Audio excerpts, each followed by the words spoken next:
lakini kwa nini kwa Haleluya. Bwana Yesu asifiwe. Niko mbele yenu kumshukuru Mungu kwa ajili ya uzima na afya. Napenda nimshukuru Mungu kwa sababu amempigania sana mwanangu mwezi wa 5 ambapo tarehe 14 ndio alikamilisha mwaka wake mmoja. Na ndipo vita ilipoinuka. Siku ile anakamilisha mwaka, lakini ndio siku ambayo nilikuwa nalia kilio ambacho nisisahau maishani mwangu. Namshukuru Mungu kwa sababu alimwepusha na mauti. Nakumbuka tulimaliza maombi hapa saa 7:30 kwa sababu tulikuwa tuko hoi kweli. Nasema leo tuombe kidogo tupumzike kwa sababu tunaenda Kigamboni. Ilikuwa ni Ijumaa. Kweli tumemaliza maombi hapa, nikawa tu kila nikitaka kuondoka naona narudi tu mara naenda madhabahuni. Yaani nikawa nipo tu mazingira haya. Mama Flora alikuwa anafagia kwa ofisini kwa baba. Nikawa naagana naye namwambia mimi mama nishamaliza kila kitu, nenda nyumbani. Muda nageuka tu kutoka pale ofisini niondoka. Na mtoto hali yake inabadilika ghafla tu. Ikabidi nimwite Mama Flora, nikamwambia mama, mwanangu mbona hali hii tena imekuja? Mama ikabidi atoke kule ofisini anakimbia, kulikuwa na mchungaji Peter. Akajeusa alikuwa amekaa pale alipokuwa amekaa sasa hivi. Mchungaji Bacha alikuwa kule. Nikawaita wakaja wakawa anamwombea hapa mtoto, nikampigia na baba. Mtoto ni mdogo lakini kitu ambacho kilikuwa kinafanyika ni kama mtu mzima, muda anaombewa. Ulimi ukawa umebadilika ghafla. Anatoa mapovu mdomoni. Kwa kweli kama mama na ndio mtoto ambao wa kwanza, mtoto mwenyewe muda mrefu. Yaani akili yangu kidogo nilifuruga, nikawa sielewi ni nini. Yaani nikawa naona sinakugusa. Yaani kwa kweli nikawa naona ni kitu gani? Yaani kiufupi nilisema Mungu umenipa mwenyewe. Naomba tu nilileo mtoto, kwa akili yangu siwezi, maana naona vitu inakuwa ni kali. Leo ni siku yake ambayo amezaliwa.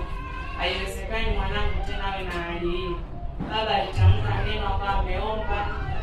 Mtoto yule hali kwa imekata, kwa yuko vizuri. Yaani na yale mapofu ya kwa hamna tena. Kwa hiyo nikawa namshukuru tu Mungu, pia namshukuru Mungu. Alimtumia tena baba siku na nadhani ilikuwa siku ya Alhamisi. Baba alipigia simu. Alhamisi.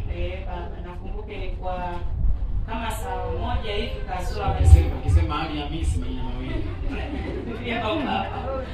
Hivyo kutanielewa. Mnisie tu rafiki yangu jamani. Nakumbuka baba kama saa 1 kasoro hivi alipigia simu akaniuliza mwanangu uko wapi? Nikamwambia mimi baba niko hapa kanisani. Akaniambia basi nikukuta hapo hapo. Kweli baba alikuja akanikuta niko hapa, akaniambia mtoto nimhudumie. Kuna jambo la hatari nimeliona. Kweli baba nilimpa mtoto akapanda naye pale madhabahuni, akampaka mafuta mwili mzima na mvinyo akampa. Alipomaliza akanikomboa na mimi pia mama yake. Kwa hiyo napenda nimshukuru Mungu toka siku hiyo baba alimkomboa mwanangu, alikaa vizuri. Hata tulipoenda tena Kigamboni ile Ijumaa pia tumeingia tu chumba cha maombi. Tena baba akamnunua mtoto. Yapo ambao mafunuo yalionekana. Namshukuru sana Mungu, sio kwa akili zangu wala kwa sababu labda nafaa. Yapo mengi ambayo nayafanya na mkosea Mungu muda mwingine. Sio tu yanaibuka mambo. Kwa kweli namshukuru sana baba. Baba Mungu akubariki. Mengi baba sikufanyii sawasawa, mengine nakosea. Mimi ni mwanao baba, nipokee tu hivyo. Nilisie kama ulivyokuwa fanya tena. Nakumbuka ilikuwa pale mtoto anaombewa, mapovu yanatoka mdomoni, ulimi ule umebadilika kama unapoona mvinyo unapokuwa vile, rangi ikawa vile ameenda na ulisho huyo. Kwa hiyo mtoto anambia ni anainuka kama vile mtu anapokata roho. Kwa kweli kama mimi akili yangu ilisha, nikasema hiki nini? Namshukuru Mungu. Hata wewe ambao uko huko usichoke. Unaweza kuwa unapitia jambo ukasema hiki nini, lakini ukiwa na Mungu unashinda. Haijalishi wanafanyaje.